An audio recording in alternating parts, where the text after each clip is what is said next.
नमस्कार, आदाब, जोहार, अस्सलाम वालेकुम। आप देख रहे हैं जेजी टीवी और मैं इमरान आलम।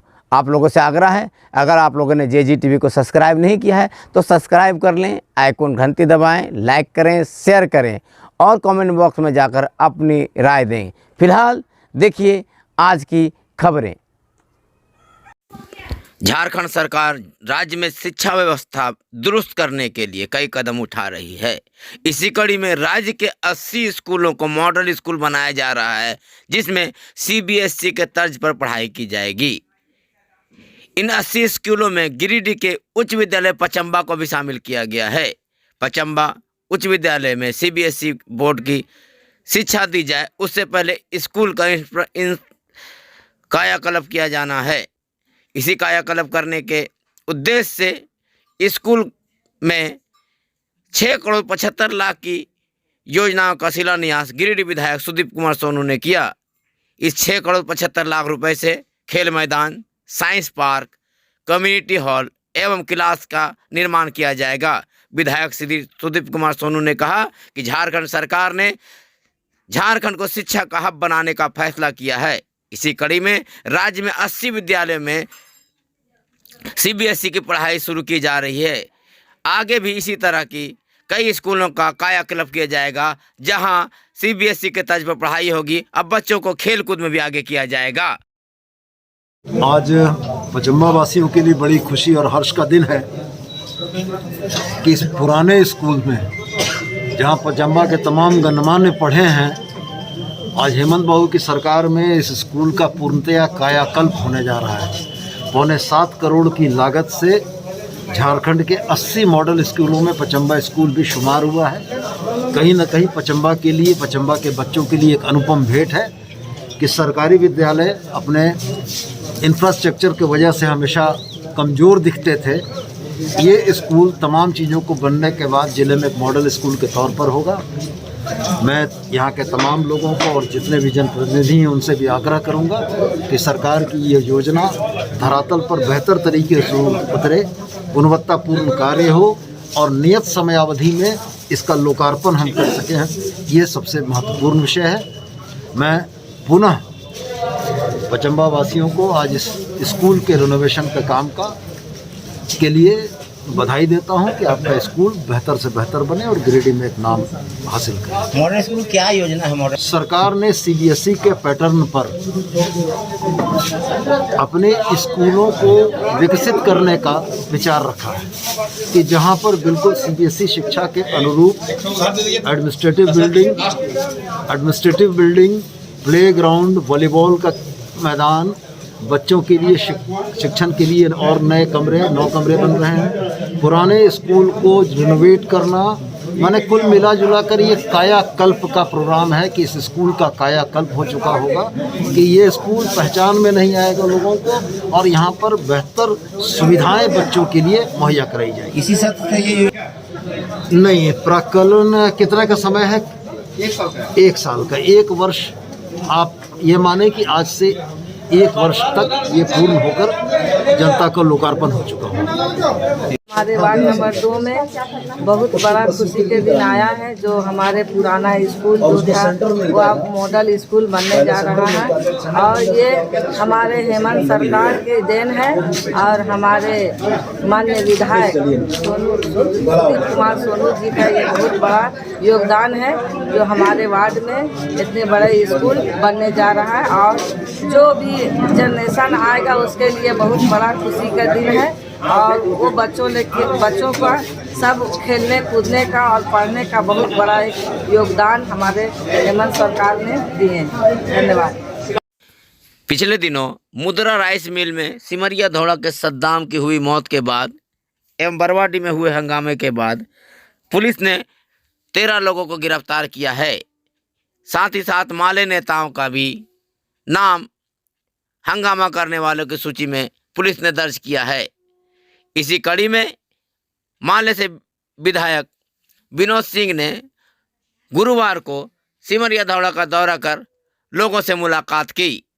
मौके पर विनोद सिंह ने कहा कि पुलिस दुश्मनी निभा रही है। कहा जो बेकसूर है उन पर किसी तरह की कार्रवाई पुलिस करने से परहेज करे। कहा कि यह हालत जो पैदा हुई वो राइस मिल के संचालकों द्वारा देर किए जाने से ही इस तरह के हालात पैदा हुए। कहा राइस मिल के संचालक अगर पहले ही मुआवजा दे देते तो यह मामला ही नहीं आता। मुद्रा राइस मिल में यहाँ के बरवाडी के काम कर रहे मजदूर सद्दाम जो वहाँ का वर्कर था, उसकी मौत दुर्घटना में मौत हो गई और उसके बाद ग्रामीण तमाम लोग उसके पीड़ित के मुआवजे के लिए जो है लगातार आंदोलनरत से सवालरत थे।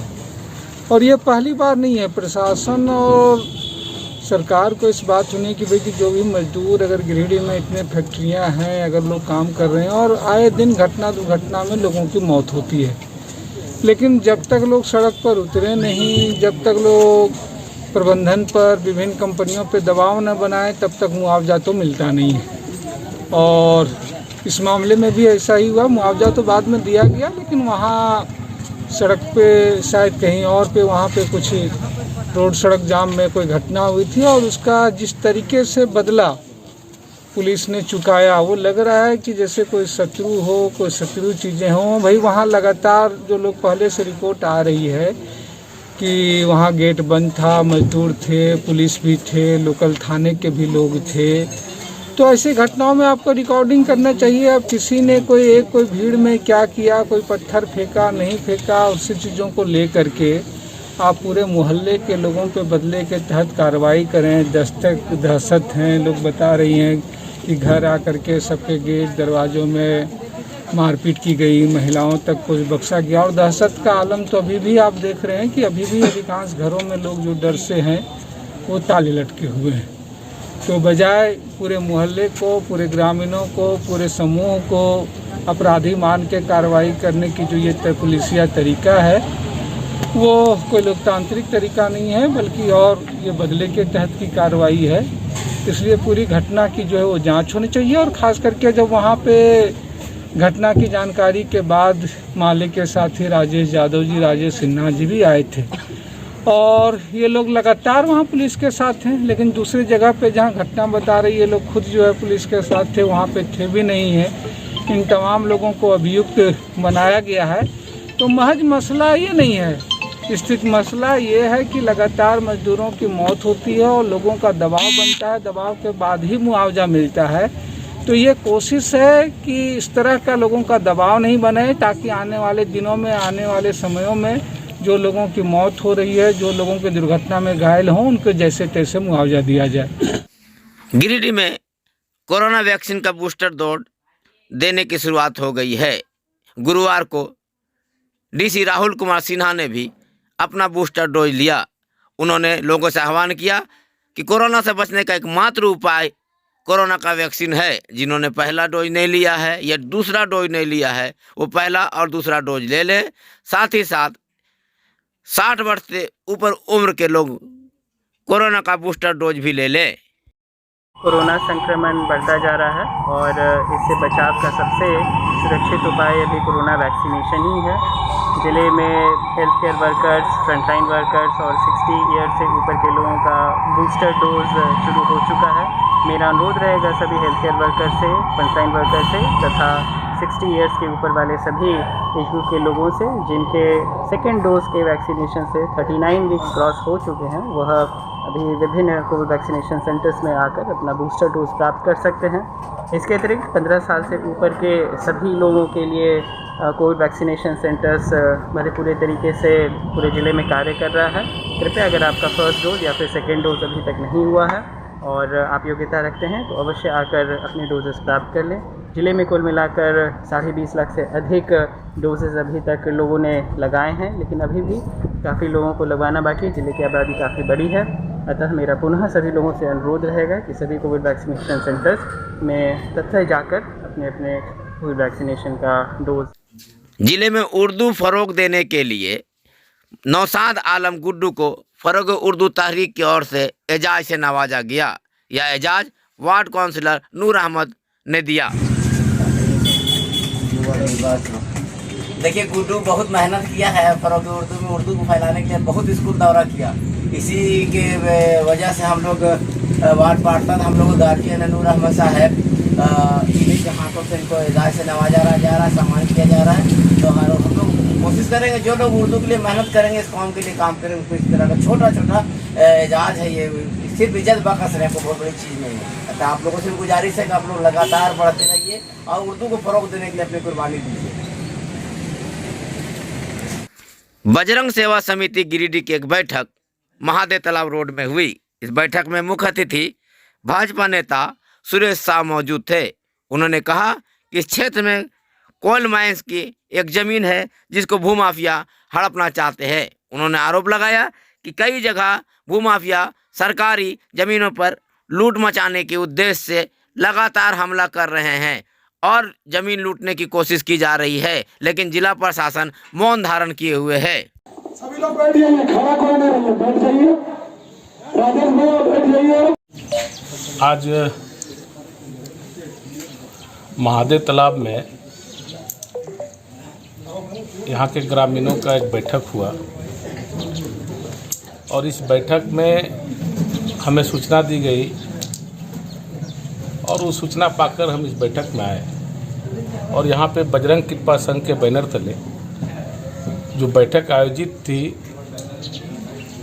तो यहाँ बगल में बंगाल कोल की ज़मीन है और उस बंगाल कोल की ज़मीन पे कुछ असामाजिक तत्वों द्वारा और कुछ भूमाफियों द्वारा, दोनों के द्वारा, और हमें लगता है कि जिस तरह से गिरिडीह में ज़मीन का लूट खसोट चल रहा है, निश्चित रूप से यहाँ के अधिकारी भी संलिप्त होंगे और सत्ता का संरक्षण भी प्राप्त होगा। तो जिस हिसाब से ये पूरा मामला देखने के बाद पता चला, तो अभी तो इन लोग सब उपायुक्त महोदय के नाम से आवेदन बनाए हैं और एक आवेदन हम लोग को भी दिए हैं। हम आप लोग के माध्यम से उपायुक्त महोदय से ये मांग करते हैं कि कम से कम उपायुक्त महोदय, ये गांव, ये महादेव तालाब की ज़मीन जो सार्वजनिक है, बंगाल कोल की ज़मीन है, इसको तो कम से कम बचाइए आप। सारे उधर देखिए सरकारी ज़मीन लूट रहा है, इधर भी लूट रहा है। ये लूट आखिर कहाँ तक चलेगा? गिरिडीह में आखिर लूट का कोई सीमा है? कोई सीमा बांध दीजिए, कितना ही दूर तक लूटा जाएगा। इस तरह से तो हमारा पूरा गिरिडीह ख़त्म हो जाएगा। लेकिन हम इतना विश्वास दिलाते हैं कि इनकी लड़ाई को हम लड़ेंगे और साथ देंगे और ज़रूरत पड़ेगा तो आगे जाने का तो ऊपर तक हम जाएंगे। उम्मीद है कि आज की खबरें आपको बेहतर लगी होगी। तो इसी तरह की खबरें देखने के लिए JGTV को सब्सक्राइब करें, आइकन घंटी दबाएं, लाइक करें, शेयर करें और कमेंट बॉक्स में जाकर अपनी राय ज़रूर दें, ताकि हमें भी लग सके कि हम आखिर जनता के साथ कितने खड़े उतर रहे हैं। तो जुड़े रहें JGTV के साथ। JGTV आपके साथ।